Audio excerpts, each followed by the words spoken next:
Tonight, Left in the Dark, our exclusive investigation uncovers serious concerns about transparency in some Northeast Ohio police departments. 5 on Your Side investigator Sarah Buttison shows us what can happen when officers' encounters are not captured on camera. Arthur was a wonderful kid. Rita Keith says her son, Arthur, would give you the shirt off his back. I love my son. Everybody else loved him too. He had a beautiful smile. Arthur's aunt, Matricia Givner, says the 19-year-old was also a mentor to kids in Cleveland's King Kennedy housing complex. A lot of people don't know that. He had a really nice demeanor. So they never expected the news they received. EMS is here. November 13th. CMHA is doing CPR in the male with 2 gunshot wounds. I couldn't bear it. I barely made it down my stairs to get to where I had to go to get to Arthur. Her son was dead, shot by a Cleveland Metropolitan Housing Authority police officer who says Arthur pointed a gun at him. Either the officer told the truth or the officer didn't. What that officer saw before he pulled the trigger, a mystery. Did he do his job? Did he serve? Did he protect? Because CMHA's police officers do not wear body cameras. There's no transparency here. We found CMHA is far from the only Northeast Ohio Police Department without body cameras.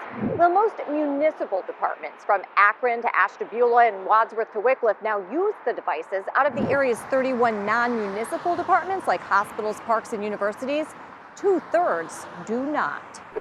Including the Greater Regional Transit Authority, which recently disciplined an officer after he was caught by a surveillance camera pushing a man onto the tracks. I find that, once again, concerning. Cleveland State Professor Ronnie Dunn is a member of the Ohio Collaborative Community Police Advisory Board, which sets policies for the state's law enforcement agencies. Any sizable police agency, I would argue, should have and utilize body-worn cameras. If Ohio Governor Mike DeWine gets his way, more will.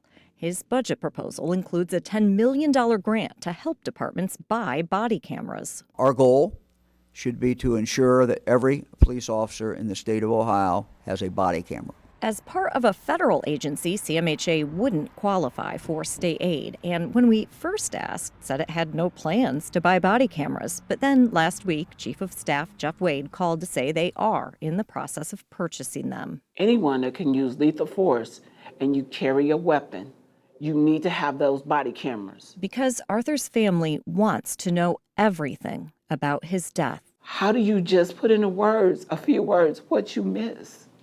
You miss everything. Even though nothing can bring him back to life. Every night when I come home, I say good night to my son. Tell him I love him, I miss him, and I wish he was here. In Cleveland, I'm 5 on Your Side investigator Sarah Buttison. Now, Cleveland police say they are still investigating Arthur's death, and James Griffiths, the officer who shot and killed Arthur, is currently on paid administrative leave.